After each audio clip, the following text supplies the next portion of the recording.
This is the story of the Lancia Delta S4.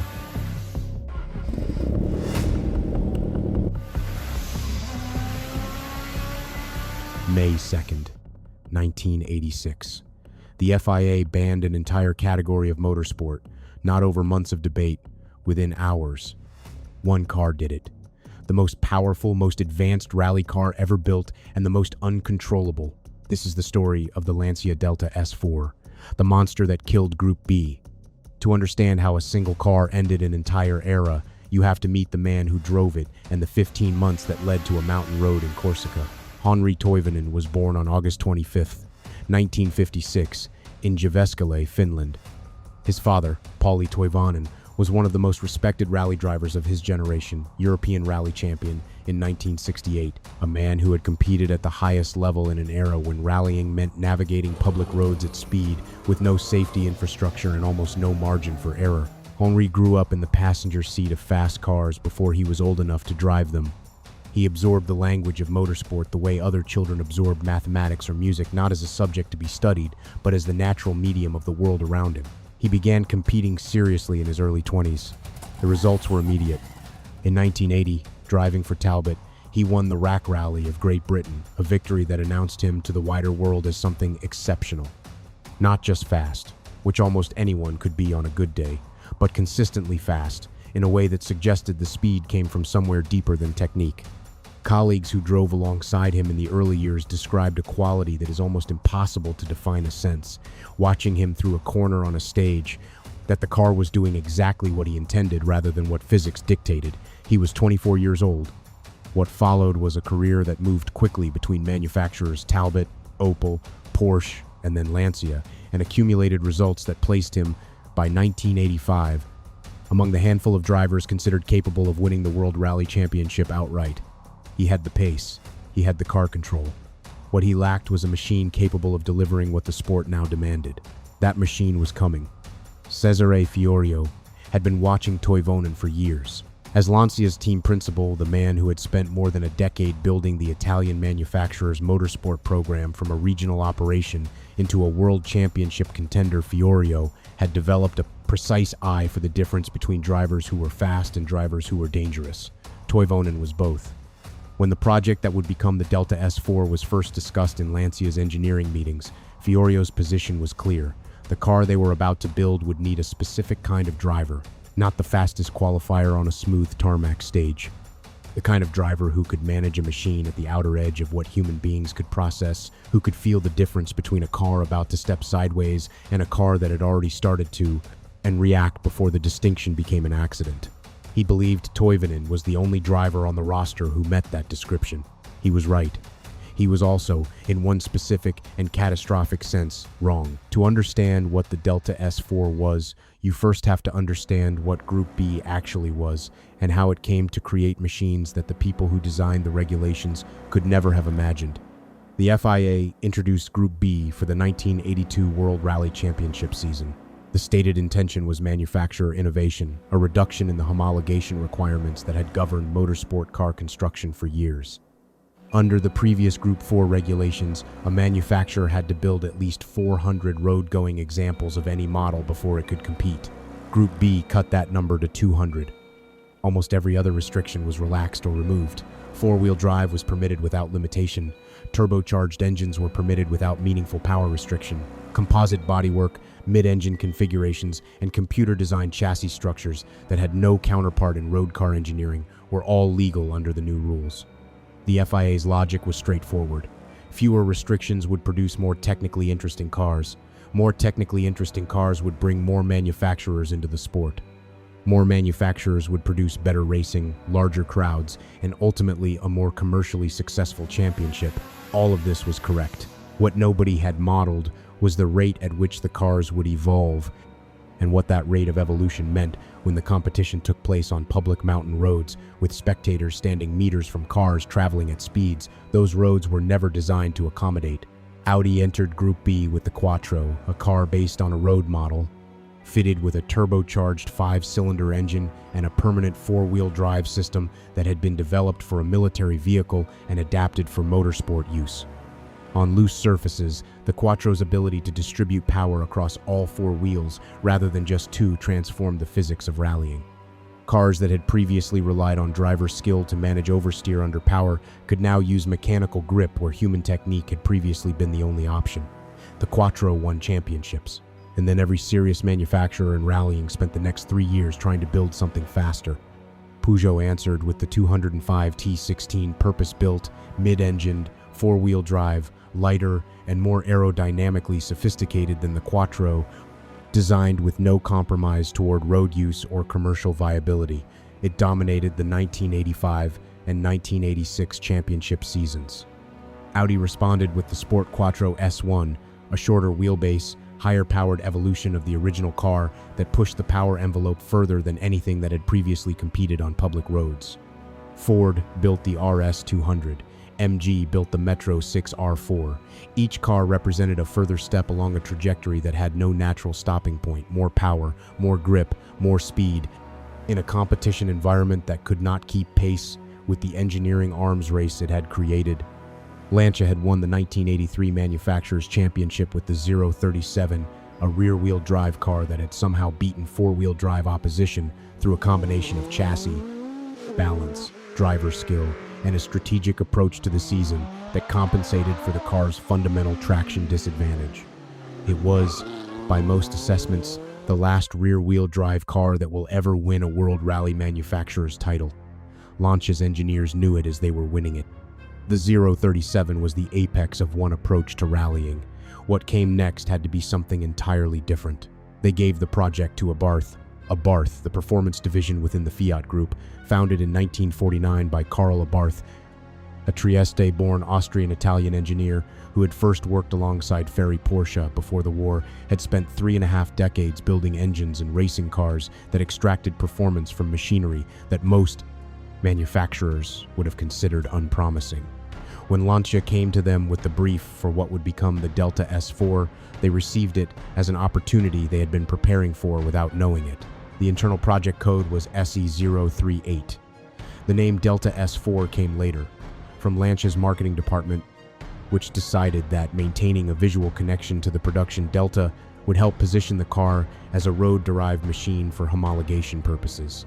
The connection to the production Delta ended with the silhouette. Under the bodywork, the S4 had been designed from a blank sheet. The chassis was a chrome molybdenum steel tubular space frame, the same fundamental construction approach used in contemporary Formula One car design, chosen for the combination of strength and low weight. It delivered in a form that Abarth's fabricators could build and repair in the field conditions of a rally service park. Computer-aided design, still an emerging technology in motorsport engineering in the early 1980s, was used throughout the structural design process. The result was a chassis that weighed less than the equivalent conventional steel structure while being measurably more rigid under the torsional loads that rally stages imposed on a car's structure. The bodywork was carbon fiber composite, fully detachable at the front and rear in separate sections, designed to be removed and replaced at a service point in minutes rather than hours after accident damage. The philosophy was not that the car would never be damaged on rough mountain stages. Damage was routine, but that damage should never end a car's event. The carbon fiber that made rapid repair possible was also, as the events of May 2, 1986 would demonstrate, the material least suited to surviving close proximity to fire. The engine was where Abarth did something that nobody in competition car engineering had done before. The problem with turbocharged engines in rally cars in the mid-1980s was lag. A turbocharger is driven by exhaust gas, meaning it only provides boost at engine speeds high enough to generate sufficient exhaust flow to spin the turbine. At low engine speeds, coming out of a tight corner or accelerating from a slow section of stage road, a turbocharged engine could feel almost atmospheric flat, unresponsive, with power arriving suddenly as the turbo came on to boost rather than building smoothly from low RPM. For rally drivers who needed immediate, predictable response at every engine speed, turbo lag was not merely inconvenient, it was dangerous. Abarth's solution was to add a second form of forced induction, a supercharger mechanically driven by the engine itself rather than by exhaust gas, delivering immediate boost at any engine speed, was fitted alongside the turbocharger. At low engine speeds, the supercharger provided the immediate response that the turbocharger couldn't. As engine speed increased and the turbocharger came onto full boost, the supercharger progressively handed over, allowing the turbo to deliver the high RPM power that a mechanical blower alone couldn't match. The combination twin charging, as engineers called it, had never been applied to a competition car before. The engineering challenge of packaging two separate forced induction systems into the limited space of a mid-engine rally car, managing the heat generated by both systems simultaneously, and calibrating the transition between supercharger and turbocharger so that power delivery felt smooth rather than violent, occupied Abarth's engineers for more than a year of development.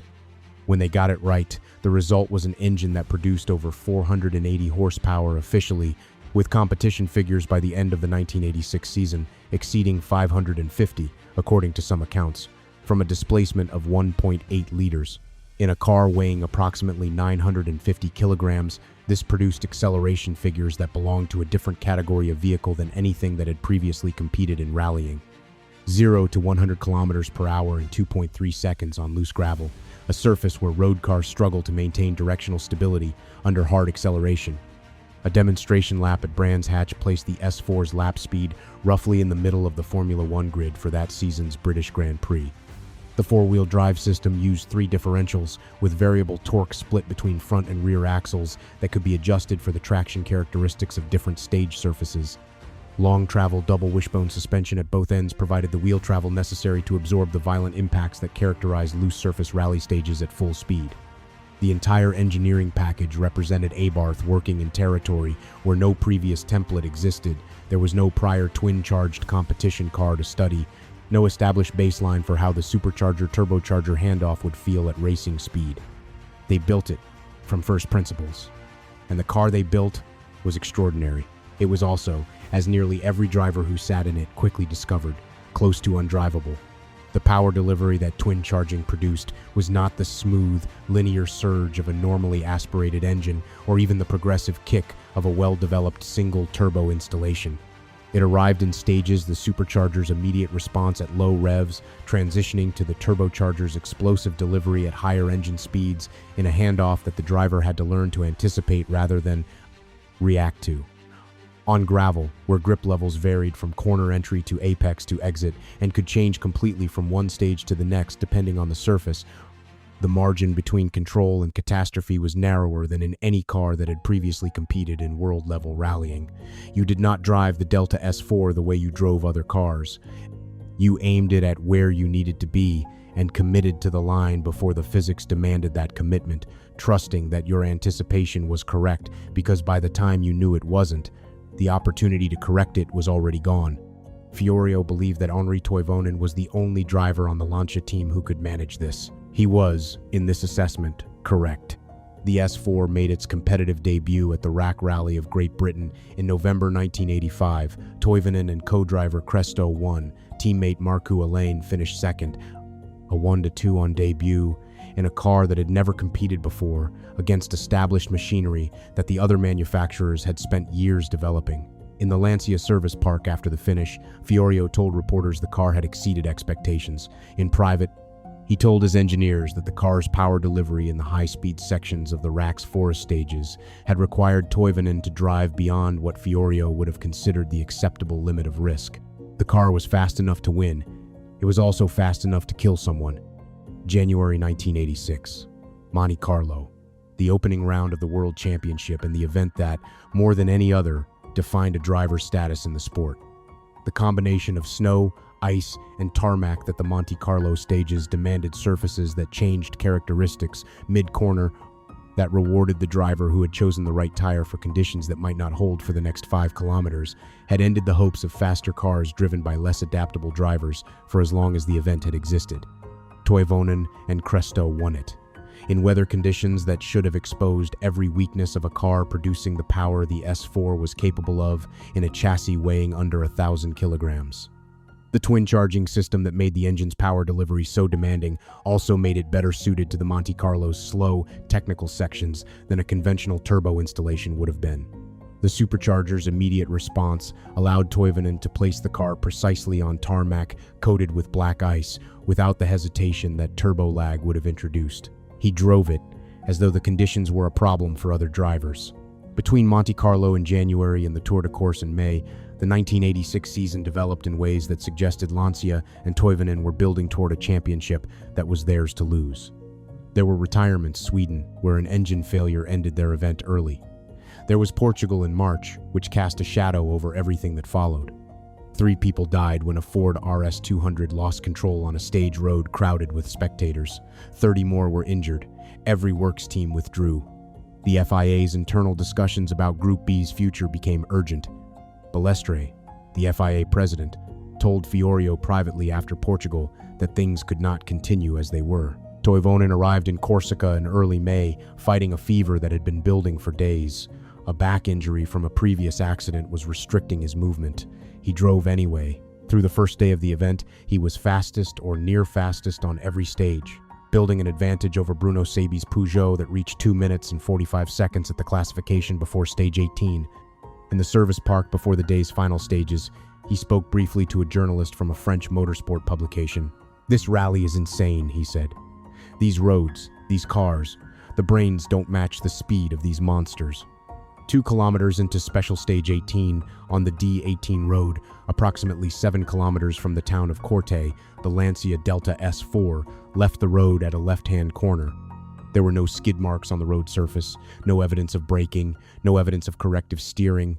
The car went straight where the road turned left, dropped into a ravine of several meters, and struck trees that ruptured the aluminium fuel tank mounted beneath the driver and co-driver seats. The fire was immediate and total. The carbon fiber bodywork burned with an intensity that made the wreckage unreachable within the window in which survival would have been possible. What remained when the fire was extinguished was the blackened space frame, the chrome molybdenum steel structure that Abarth's engineers had designed to survive the structural loads of competition at speed. Everything else was gone. The cause of the accident has never been conclusively established. No spectators were positioned close enough to the point of departure to witness what happened in the car in the seconds before it left the road. Toivonen's brother Harry, in a Finnish television interview conducted years after the accident, raised a theory based on information provided by a former Lancia team member, that the accelerator pedal may have passed through a gap in the car's floor structure under the loading of sustained high-speed driving and become jammed in the fully open position, leaving Toivonen with no means of reducing throttle as the corner approached. The same failure mode had reportedly occurred in other S4 cars during the season, in circumstances where the drivers had been able to manage the situation without losing the car. It remains a theory the most persistent among several, rather than a finding supported by physical evidence. Henri Toivonen was 29 years old. Sergio Cresto, the only American ever to win a round of the World Rally Championship, was 30. Bruno Sebi, the next car on the road, noticed smoke rising from the ravine as he drove through the stage. He completed the section, then turned his car around and drove back against the direction of travel on the closed stage road to reach the accident site. By the time he arrived, there was nothing to be done. The FIA announced the ban on Group B before the day's remaining stages had been cancelled. Not at the end of the season. The decision was made on Corsican soil within hours of the accident. Group B cars would complete the 1986 calendar. No Group B car would start the 1987 season. The remainder of 1986 was a formality wearing the costume of a championship. Alain won in Argentina. Bayesian won at San Remo, though those results were later annulled by the FIA over a technical dispute that handed the manufacturer's title to Peugeot's Juha Kankkunen. Toivonen had been leading the Drivers' Championship at the time of his death. The championship continued around the absence he had left in it. In the service parks, in the paddocks, in the offices of the manufacturers who had spent years and enormous sums building machines that were now being made illegal by a decision taken in an afternoon, there was a particular kind of silence that follows something that cannot be undone. The engineers who had designed the S4's engine, who had solved the twin charging problem that nobody else had solved, who had built a car capable of lapping Brands Hatch in Formula One time, they had done exactly what they were asked to do. The brief had been to build the fastest rally car in the world. They had succeeded. And the fastest rally car in the world had demonstrated conclusively that the environment in which it competed was not capable of containing it. Lancia sold the 140 unsold straight-ale road cars quickly. Collectors who had shown no interest in them when they were on sale in showrooms recognized immediately that they were now looking at the physical evidence of something that would never be repeated. The road car had pioneered twin charging, a technology that would eventually appear in mainstream production vehicles from multiple manufacturers decades after the S4 first demonstrated that it worked. Today, a Stradale in good condition sells for between 400,000 and 600,000 euros. Competition cars command considerably more when they appear, which is rarely. They are among the most significant and most studied rally cars ever built, studied not only for what they achieved but for what their achievement cost. The rally community's relationship with the S4 has never been simple admiration. It is something closer to reverence that carries its own weight, an acknowledgement that the car was brilliant and that the car was lethal, and that these two things cannot be considered separately because they came from the same source. The power that made the S4 extraordinary was the same power that made it, in the hands of anyone less than Henri Toivonen, genuinely unmanageable, and in the end, it had been unmanageable even for him. On the D18 outside court, a stone memorial marks the point where the accident occurred. Local people tend it. Every year on the 2nd of May, fresh flowers are placed there. The road has been modified in small ways since 1986. A low wall now runs alongside the corner where the S4 left the surface. The tarmac has been repaired and improved, but the corner itself is still there, still dropping away to the left above the ravine. Henri Toivonen had said it himself, hours before he drove into that corner for the last time. These roads, these cars, the brains don't match the speed of these monsters. He was right. He just didn't know he was talking about himself. If you want more stories like this, subscribe.